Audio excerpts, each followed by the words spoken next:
5 अगस्त 2019 को केंद्र की नरेंद्र मोदी सरकार ने जम्मू कश्मीर को आर्टिकल 370 से मुक्त तो किया ही था, साथ ही जम्मू कश्मीर के कुछ नेताओं को नजरबंद भी कर दिया गया था। लेकिन जब उस बात को अब 1 साल से ज्यादा गुजर गया है तो फिर नेताओं को नजरबंदी से मुक्त भी किया गया, जैसे फारूक अब्दुल्ला, उमर अब्दुल्ला। लेकिन इन नेताओं ने नजरबंदी से बाहर आते ही वही अपना पुराना राग अलापना शुरू कर दिया है।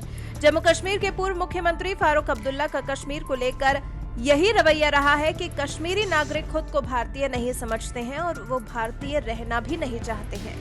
नेशनल कॉन्फ्रेंस के अध्यक्ष ने रविवार को अपने विवादित बयानों का पिटारा खोलते हुए कहा कि एलएसी पर जो भी तनाव के हालात बने हैं उसका जिम्मेदार केंद्र का वो फैसला है जिसमें जम्मू कश्मीर से अनुच्छेद 370 को खत्म किया गया था।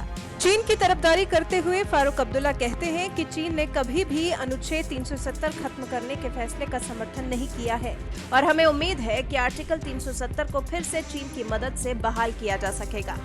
मतलब चीन और भारत के बीच में जो तनाव है, चीन जिस तरह से भारत पर चढ़ाई करने की कोशिश कर रहा है, फारूक अब्दुल्ला के मुताबिक इसका वो जम्मू कश्मीर को फिर से आर्टिकल 370 की बेड़ियों से जकड़ने के लिए इस्तेमाल कर सकते हैं। फारूक अब्दुल्ला ने कहा कि वास्तविक नियंत्रण रेखा पर तनाव की जो भी स्थितियां बनी है वो 370 के अंत का कारण बनी है। चीन ने कभी इस फैसले को स्वीकार ही नहीं किया। हम ये उम्मीद करते हैं कि चीन की ही मदद से जम्मू कश्मीर में फिर आर्टिकल 370 को बहाल किया जा सकेगा।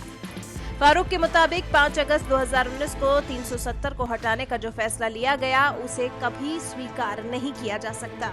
उसके बाद चीन को सिर पर चढ़ाने के लिए भारत की नरेंद्र मोदी सरकार को जिम्मेदार बताते हुए फारूक अब्दुल्ला दिखे।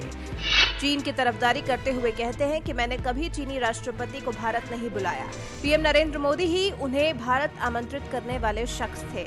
उन्होंने चीनी राष्ट्रपति को झूला झुलाया और चेन्नई में उन्हें खाना खिलाने भी ले गए। सांसद होने के बावजूद संसद के सत्र के दौरान जम्मू कश्मीर की समस्याओं पर बोलने का मौका नहीं दिया गया।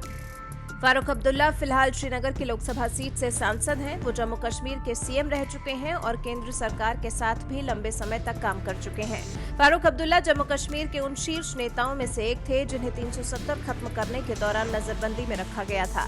फारूक अब्दुल्ला, उनके बेटे उमर अब्दुल्ला, पूर्व सीएम महबूबा मुफ्ती समेत तमाम राजनेताओं को आर्टिकल 370 को जम्मू कश्मीर से हटाने के बाद नजरबंदी में रखा गया था। शायद वजह भी यही थी जो आज फारूक अब्दुल्ला के मुंह से फूट रही है। फारूक अब्दुल्ला ने कभी कश्मीर को भारत का हिस्सा नहीं माना, भारत की अखंडता पर हमेशा वार करने की कोशिश की है। तभी उस वक्त इन नेताओं को नजरबंदी में रखा गया था, लेकिन इन पर से जैसे ही पहरा हटाया गया, देखिए फिर शुरू कर दिया देश की अखंडता के खिलाफ जहर उगलना।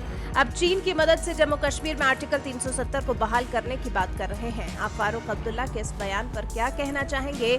हमारे साथ नेशनल कॉन्फ्रेंस के अध्यक्ष के विवादास्पद बयानों पर अपनी राय जरूर साझा करें।